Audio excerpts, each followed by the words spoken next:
Hey guys, how you doing? My name is Michael Wishnia. I'm a retired United States Marine. I spent just under 15 years in the Marine Corps. Currently, I am a U.S. Paralympian training for Tokyo as we speak. I was in Rio in 2016. I'll talk about that a little bit later on. And now I am also a owner, operator of a firearms training center here in Columbia, South Carolina called Wish Firearms and Tactical Training. First, before I get into anything, I want to say it's an honor to be even thought of to talk to anybody about my history, my past, and try and hopefully encourage some to help find employment for themselves as well as what I went through to be where I am today. And I'll tell you, it wasn't easy, and it's not going to be easy for some. For some, it may be perfectly easy, and that's okay. But for some others, it's going to be a struggle and it's going to be hard. And you'll hear about my story and why and where I went from alcohol to suicide to, you know, having to pick myself back up and lace back up my boots, if you will, and figuring out where I needed to be in life and to stretch past that. So, quick background history of myself. I graduated high school in 2000. I grew up in New Jersey. I went off to Florida State University on an Army ROTC scholarship. I thought that's what I was going to do. Ended up an RA in my dorm, had a Marine flag hanging up, went to talk to him, said, "Hey, are you a Marine?" And he told me about this program called the PLC program. It's a platoon leadership course. It's an opportunity for college students to go become Marine officers. So in my freshman year, I dropped out of the Army ROTC program, and then I went in to do the Marine PLC program. So that summer of 2001, right before September 11th happened, I went in, went to Quantico for about 6 weeks. What it was there, it was July, August timeframe. I got back. I went back to school. September 11th happened. And I said, that's it. I gotta go now. I can't do anything. So I went to the Marine recruiter office. I dropped out of the PLC program and I went enlisted. And so here we are now, right? Well, I went to sign up, said, hey, sign me up for infantry. That's all I want. That's all I can do. That's all I care about doing. And that's what they did. We signed up for infantry and I went in 2004, 5, and 6. I went to Iraq. 2006 was really our worst deployment out of those three. We lost more guys there. We saw more action than the other ones. I mean, we saw a ton of action in all of them, but we lost more there. More got injured. I was blown up multiple times myself. I was injured clearing out buildings and things like that as well. And it was the greatest thing in the world for me to be able to lead Marines into combat, to be able to lead my squad through those tough times, through the adversaries that we had, through the unknown of each day, right? It's like, hey, you step out of the wire, what's going to happen? You don't know. And so for us, I absolutely love that. And I know my guys love being with me doing that. And we had our little pregame rituals of going out there. But we got out there, we accomplished a mission, accomplished a task that was asked from us, from our higher leadership, and we got it done. And unfortunately, people got hurt, but that's part of the game of war. And so, from there, I got back and I really wanted to go again, but I was kind of encouraged to go do what the Marines call be billet. So I left and I went to go become a drill instructor. And when I went to drill instructor school, I finished, I graduated, it's just like being treated as a recruit all over again. In March of 2007, I went down to drill instructor school in Parris Island, South Carolina. Went down there and I graduated a couple, 3 months later, graduated, and then I was on my platoons. And, it was great. I mean, we were there, we were doing everything we needed to do. We were fighting, we were pushing the recruits hard and everything. And it was a blast. I mean, I loved it. The times were bad, but it also forced you to learn skills that, major time management skills, which to me I had some already, obviously from the prior deployments, but I mean, this was to the T. You had to be here, you had to be there, and it was some great stuff. Now, the long hours, working hard, not eating, being stressed out, that was kind of annoying, but that's part of the game, right? So, moving on. I mean, we did, and we did a lot of stuff there, and I really didn't start to see many issues until I had found at that time was my girlfriend turned to be my wife. She worked there, and she worked at the gym on Paris Island. And one day I was there, and I was home, and I said to her, I said, "Hey, I'm not coming into the gym today." She's like, "Why?" I said, "I just passed out." She's like, "Doesn't make sense." So she came running home. I woke up with food all over the ground. My dogs were there. They were eating stuff all over the ground. I passed out, hit my head on the curb. Nobody knew why. She forced me to go to medical because, I'm pretty stubborn and I wouldn't do it. Went to medical. They ended up finding that I had a facial fracture from one of the blast injuries in one of the Humvees. I must have hit the window, or I hit the Blue Force tracker that we had in there. But I guess it was pretty bad because it was causing an infection behind my left eye, and that was causing the pressure, which forced me to pass out. So luckily, we found that because I could have lost my eye had I not done that. Going forward, we had the surgeries, we did everything else. Once they cleared me from the surgery, I was good. Went back out, and my time on a drill field was done. Went back out to California and joined another infantry unit out there, and it was prep for war, right? We didn't know where we're going, doing what we're doing, but we got prep for war. We did what we had to do, and that's that. We deployed 2011. We came back in 2012, and that deployment to me was not the worst one action-wise, but it was the worst one that killed me inside more than anything. Not because of the action, but I got hurt while over there, and that one really set the tone for everything else. Because all I ever wanted to do was stay in the military. I wanted to be a leader of Marines or whatever branch I ended up wanting to go to. It didn't really much matter, but I wanted to lead people through war because that's what I knew. That's all I knew what I could do, and I knew I was good at it. I knew that when I deployed and when I was put in those situations, for me specifically, everything was easy. Everything was slowed down. Even though you could lose men, for me that was my role. Well, I got hurt overseas, and when I got back, I ended up having go see the doctors. I refused to leave country because I didn't have any open wounds. I didn't have anything else. It was a blast injury that destroyed part of my leg. So they took away my squad. I could not lead my squad anymore because I could not patrol with them like I needed to patrol with them. And that was, to me, that was the worst thing that could possibly happen. It was like taking my child away. And, I don't know, that broke me inside more than anything. And all I wanted to do, while I was over there, I didn't leave. I ran a marksmanship training unit. I did everything that I could over there. I trained the guys, or not a marksmanship training unit. I'm sorry. I trained. I ran the security for a FOB that was over there for our logistics hub. And so I trained everybody there. I was helping rebuild the security for there. I was redoing it. So I kept myself busy, but it was killing me inside that I could not do it. We get back from deployment. I go see the doctor. He's like, "Hey, do the physical therapy, see how it goes." Didn't go very well, obviously. And so I ended up having to have surgery. And because of that, that was it. He basically said, "Look, your career in the infantry is done. You can't do it anymore. You'll never be able to run again. You'll never be able to do any of this stuff." And that really broke me pretty bad. So I started drinking a ton. And I mean, when I say a ton, it was a handle a day. It was a handle and a half a day.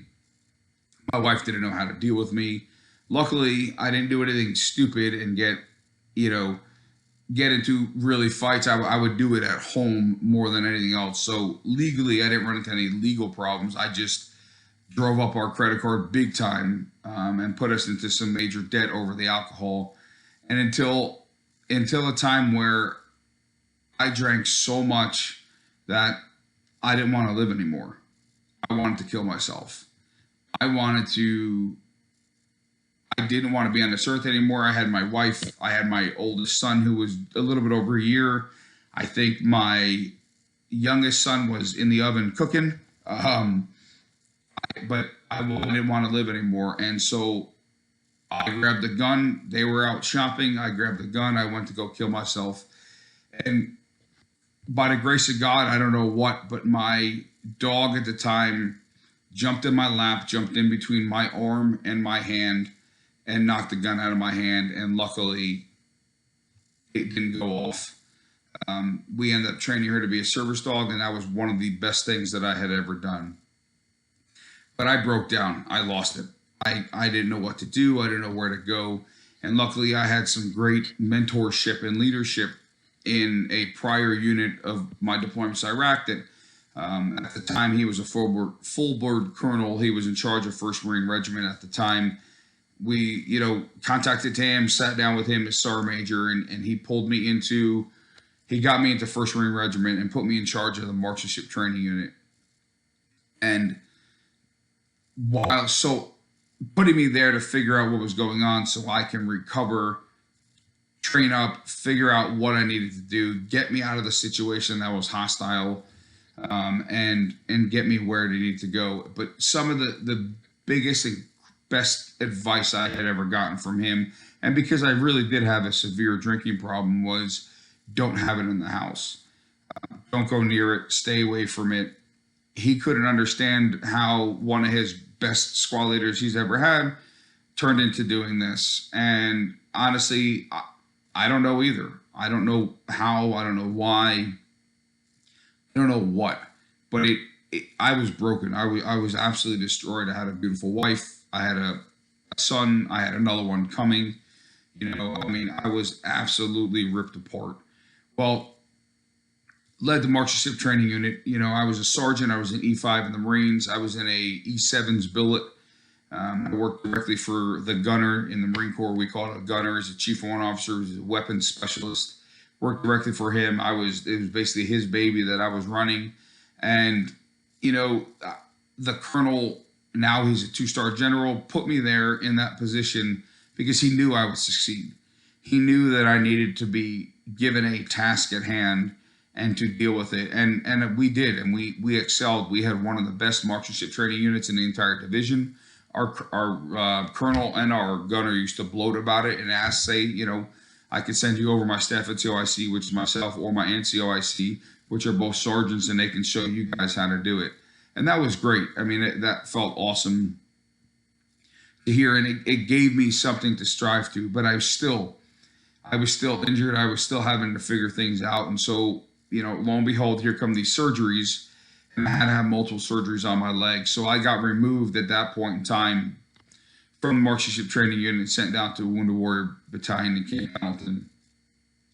Through the multiple surgeries that I had on my leg to try and repair my femur, that part of it was broken and shattered.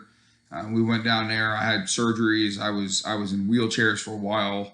I was embracing in between the surgeries, and then I had another surgery, and I was embracing between those, and it just was like a Groundhog's Day, and it was brutal. It destroyed me, absolutely destroyed me. But I was hoping and hopeful that after 2 years of doing physical therapy, things would work, and it didn't. And I didn't know where to go, but luckily there was a program down there called Warp Sports, and that's what led me to being a Paralympian.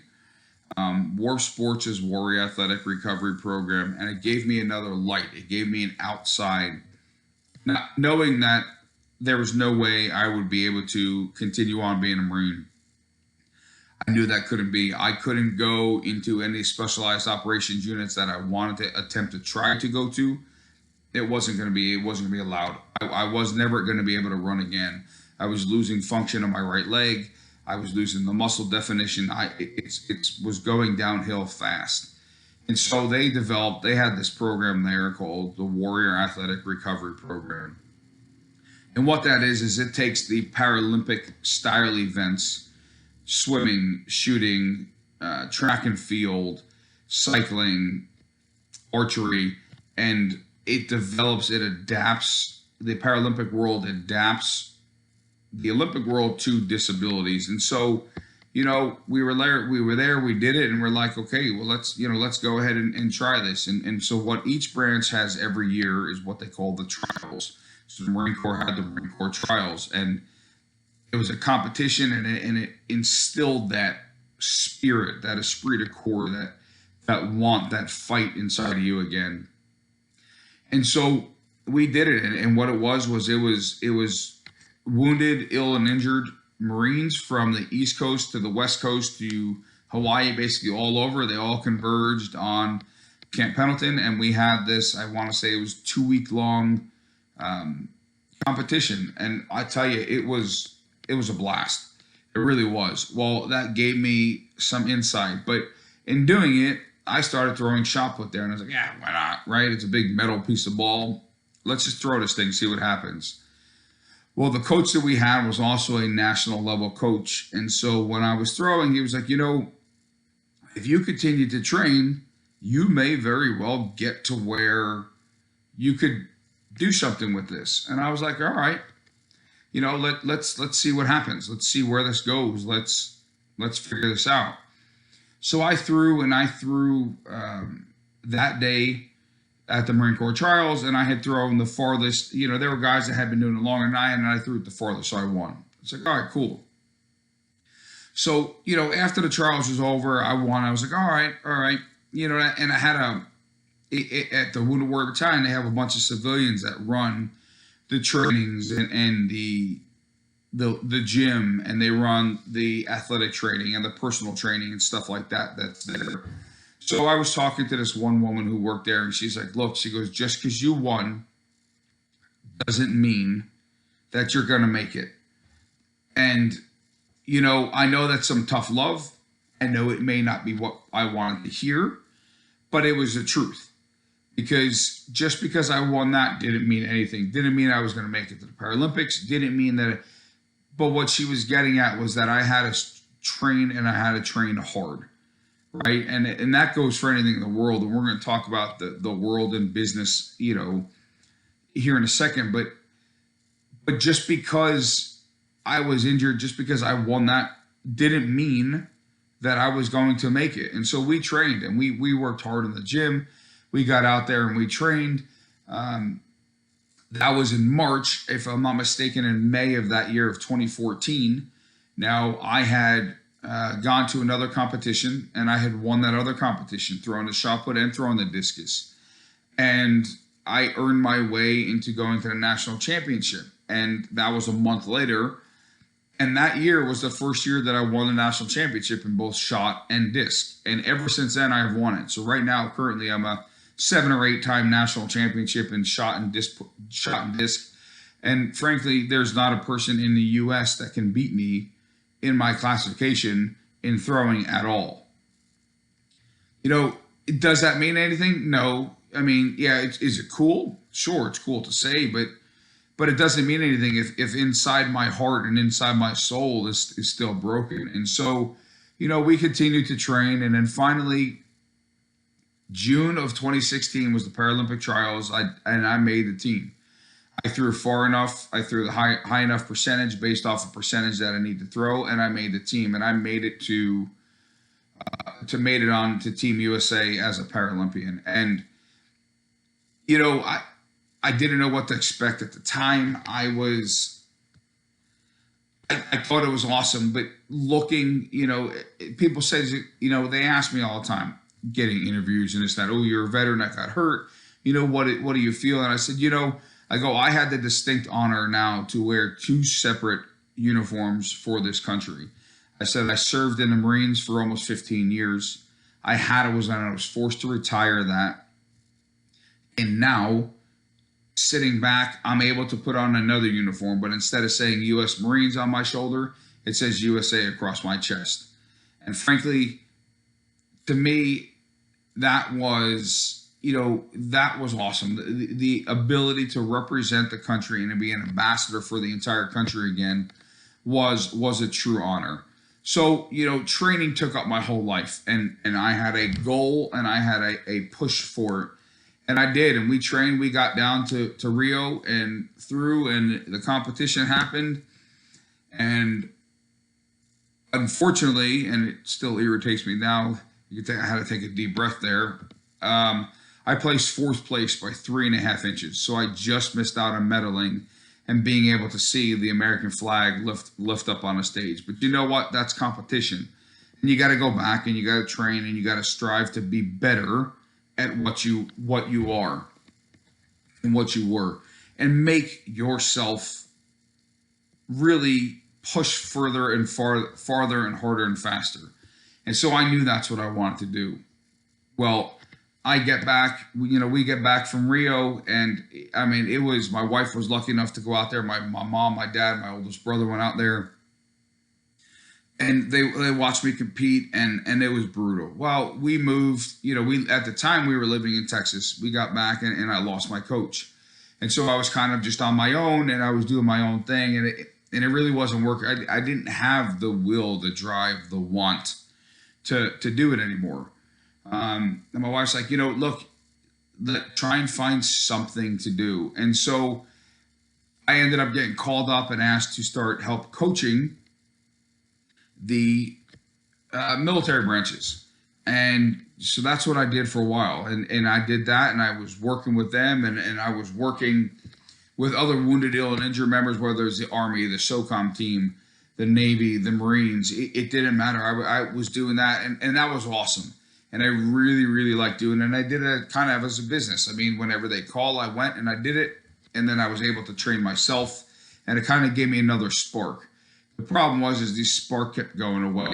And I didn't know why. I don't know why. And you would think that, hey, look, you're the pinnacle. You're the best in the nation at what you're doing. And you're still destroyed inside.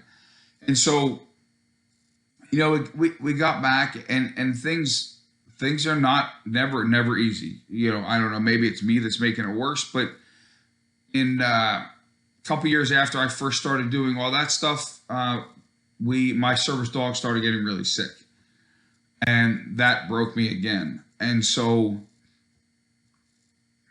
when she ended up getting to the fact that she can no longer stand up, we were like, we put her down, and loved her to death. I mean, she saved my life. I wish I could keep her forever, but I know that's not possible. So we had to put her down, and that destroyed me. I went back to drinking again after I hadn't drank in years. I did some really bad things. I was in a bad place. I put myself and my marriage in a really bad position. And it just, the throwing wasn't there. We had moved from and we had moved from Texas, we moved to South Carolina, hoping that finding a coach here, or the coach that said she would work with me here, that would change things again. That would give me the spark, and it didn't. After about a year, she ended up flaking on me, leaving me in the dust, leaving me in where I was not able, I didn't have a coach anymore. And so now, we did this, and my wife was seeing it, and, we started going through medical stuff and realizing that I had some other medical issues that I need to take care of, and everything's just piling on again. And it was getting pretty bad. So she came up with the ideas of, why don't, you've always wanted to teach firearms. Why don't you look into it? So I did. And hoping it'd give me a spark, give me something else to do instead of sitting around all day. Because I know for myself, and I know for a lot of my guys and a lot of other veterans, sitting around doing nothing, giving downtime is what hurts you the most, right? And so staying active, doing what's best for you guys really is the key. And so that's what I did. And so we decided to open up a firearms training facility where we teach beginning classes, I teach beginning classes, teach concealed weapons classes, teach, all kinds of different other firearms tactics and things like that that civilians may want to learn and know, and maybe prior military as well. And so we've been doing that. We've been staying busy and doing well, and it gives me a light. It gives me something to do. But we're there, and we're still, now I wake up, I train for Tokyo. I've got a strength coach that's based out of Texas, but he emails me all my stuff. And then I do my firearms training stuff here. And owning a business is scary. I'll tell you that, and trying to invest in certain things and trying to get my name out there is really, really hard, because there's so many other places that I don't own my own range. I have to use somebody else's range. And so there's other places that are out there that use ranges, that own their own ranges. And so that attracts people. So it is hard, and it is scary, getting into different versions and different levels, expanding the business is the fear of it. But the biggest thing that I love, and I'm not saying that everybody has to start their own business, the biggest thing I love is it's keeping me busy. It's giving me the drive, giving me the focus to push and strive towards events and strive towards goals. I have a goal. I want to have X, Y, and Z by December. And so I set those goals and I make those goals happen.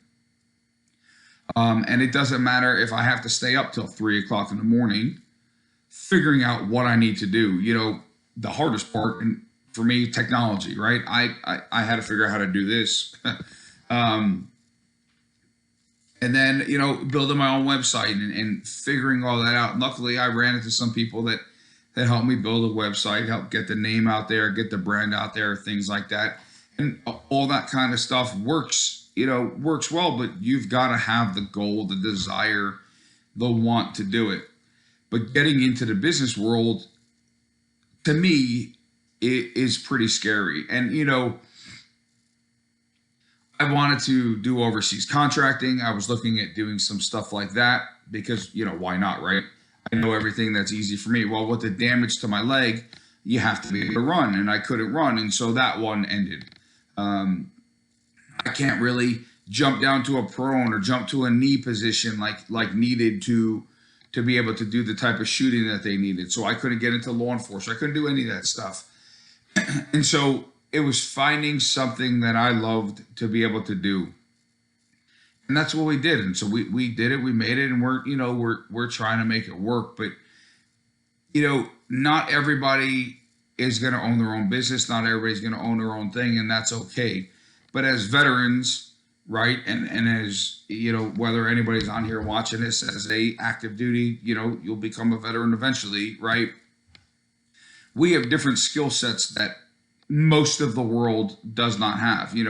Having the ability to be disciplined, and really you're supposed to have a structure of life, a decent structure of being on time, doing what you're supposed to do, looking right, setting the example for anyone, but also understanding too that nobody owes us anything. That's the biggest thing that I run into when I talk to other people, is realizing that veterans, nobody owes us anything. The world doesn't owe us anything. We served, we signed a dotted line. We were willing to give our life and step past that. But it may be a hard truth, but nobody owes us anything. We have to still prove to ourselves. Now, luckily, there's some great companies out there that are wanting to hire veterans and to push for and strive towards, getting veterans. But again, you're not going to start at this level. You're going to come in at this level. Nobody's going to say, hey, I'm going to make you the CEO today, right? That's not going to happen. But, it's just like the military, right? You joined the military, you moved up in your ranks, you excelled in your job and your career and what you did. And honestly, in a civilian world, you've got a work ethic that most civilians don't have. Some do, right? But most don't. And so we have to push harder and faster and to show that we can do it. The problem lies, right, is the aura, the fear, the whatever of, oh, I don't want to hire a veteran because they have X, Y, and Z problems. They got PTSD, they got anger issues, they got this. And some may, okay? We have to push through that and to do it. 2020 has been a year that's pretty brutal on everybody. People losing jobs, the fear of the unknown, everything like that. I started the business in this year, and luckily, with the horrible acts and events that were going on, my business kind of excelled a little bit, and we were able to get it on the ground running, but others not so much. This isn't going to be around forever, but as veterans, we also are ones that know how to adapt and overcome for any situation. I mean, you could be sleeping on the ground in a training environment, getting rained on, the worst thing in the world, and all of a sudden called up and said, hey, we got to go do this. And you know what? You just lace up your boots, you get out there, and you do what you've got to do. And that's the same thing with veterans, but it comes down to work is you've got to show yourself and why that boss or that CEO or that HR person, whatever it may be, why they're going to want to hire you. Not just because you're a veteran, but what do you give to the table? What do you give to them as a business, and help not strive to better you, but help strive to better the business? We all want to think as veterans, and again, this is some hard truths. We all want to think as veterans, and I thought the same thing for a while, that everybody was just going to come to me. Everybody was going to come to me. Everybody was going to, give me something because I'm a veteran, and that's not the case. I mean, frankly, yeah, people say they care and they love, and they're looking for veterans to hire, but what are you going to showcase to them? What are you going to do to do it? And I'll tell you, sitting around and moping and drooping around and not doing anything and just not striving for excellence is not going to help you if you have a family, if you have anything else. If you were ever in the situations that I was in, because I know I'm not alone, where I was drinking alcohol all the time, you know what? It does not solve anything. It makes things worse. Yeah, okay, having a drink here or there, whatever, right? But the amount that I drank, the amount that I put myself into, it didn't do anything for anybody. It made me want to kill myself, and I attempted it, right? And it hasn't been the only time. Businesses don't need to know that, but you need to push yourself past that. You need to, if you're in those positions, you've got to strive for excellence. You've got to show why you're a veteran and what you can hold and benefit the company. And even if you've got to start at the bottom, then you start at the bottom and you work your way to the top. You get out there, you do it, you show up on time. And, as we always say in the Marines, on time is not, if 8 o'clock's work, it's 7:45, you're 15 minutes ahead of time. You're never late. You're always on time. You do your tasks at hand. And frankly, you do more than what you're just supposed to do, because then it's going to show the leadership in those positions how, okay, you know what, this person wants to do more. They're going to excel. And hopefully for you, you'll be able to build a better position in that company. And you know what, if you hate the job and you don't like it and you want something else, then you find something else. I mean, there is always going to be something out there to find. But you have to work hard at what you do. Nobody's going to give us anything. Nobody is going to lead us and say, here, grab my hand, let me show you this way. You may run across some great people who are willing to help and guide you in the right direction, but you have to make that step. You have to be the one willing to put that foot down and go forward. My wife was mine. She was like, get off the couch. She's like, get off the couch and go do something. You've got to do something. And then it turned into opening up this business. And frankly, I mean, I love doing it. I love teaching people firearm stuff. I love, it's still in my realm. I did it when I was in a marksmanship training unit, but, now in the civilian world. And I know that it's something that I'll excel at. Now, will this business succeed? I sure hope it will. Who knows what's going to happen, but it's not going to succeed Just like you're not going to succeed if you don't push yourself to succeed, and you're not willing to build an event or build a opportunity to showcase why you should be the best. Businesses don't want somebody just to say that they're a veteran and that's it, and then they do the bottom line work. They're hiring you as a veteran because they have the idea and the realization that veterans should be leaders. Veterans should be able to adapt and overcome. Veterans should be willing to fight hard for their position and to honestly better the business in what they're in. And that's why they hire veterans, right? Because they know that you're going to strive to excel. You're going to strive to succeed. And with that, hopefully will come promotions, and then you'll rise up in the business. And hey, as I always say, take over the world, right? That's the end all goal. The other part that I always talk about that people hate to hear is the money, right? Everybody wants to get out of the Marines or the military and say, I'm going to make $80,000, $90,000, $100,000 a year. I'm making a six-figure deal. I'm a veteran. They're going to do. That's not the case. I'm sorry, that's not the case. And I've seen tons of guys do that where they expect that they're going to get out, and because they're a veteran, you owe me, and you're going to do this and you're going to do that. That's not the case, right? You're not going to get out there. You're not going to, maybe you're lucky. Maybe you'll find a position that you can jump right into. But most individuals are not going to jump out making $80,000, $90,000, $100,000 a year.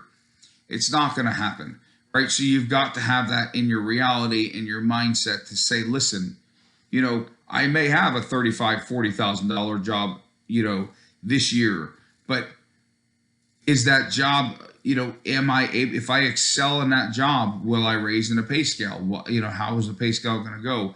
And you've got to have that in reality. And people don't want to hear the reality, but you know what? It's the hard truth. It's the truth that's out there. But in businesses want to hire veterans, they're not just going to make you the CEO initially. Okay. That's the end all. You're going to have to start low, and you're going to have to start up there. Hopefully, maybe you'll start middle scale, and you'll be able to take the leadership that you have in their leadership roles.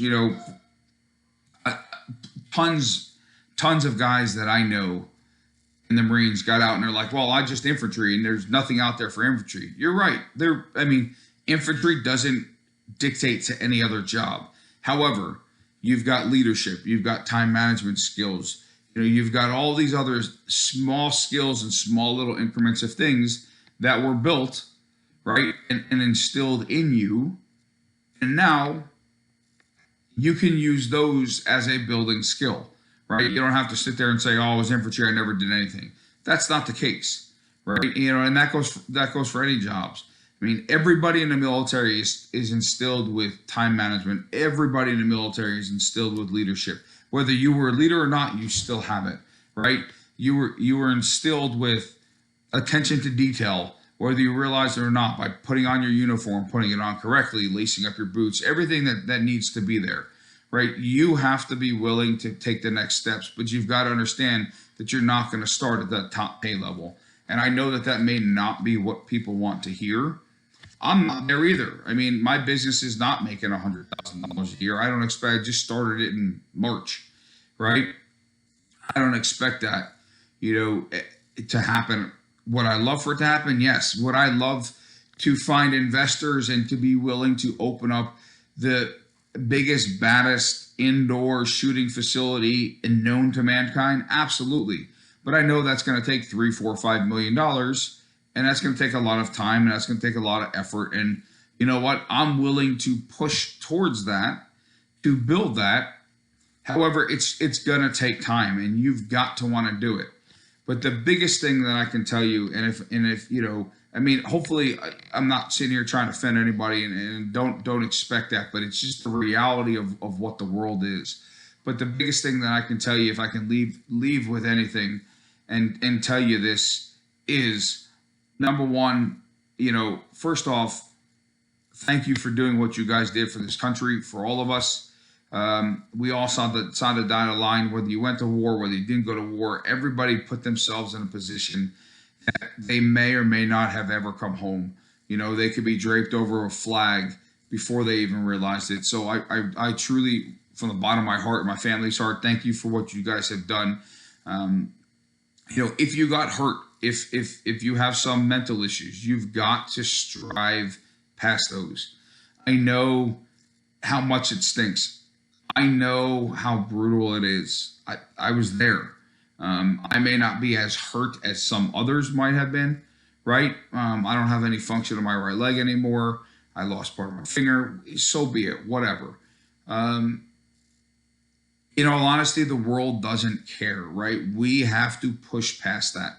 You've got to find someone, somehow, some way to push yourself forward, in small baby steps, right? It doesn't have to be this giant, huge leap, just small baby steps going forward, okay? But you've got to strive to do it. And you've got to find a field that you're wanting to get involved in, even if you may not get the job, right? I mean, looking for a job, there could be a lot of no's. Nope, can't take you. Nope, can't take you. You don't have the qualifications. You don't have anything. Figure out what those qualifications are.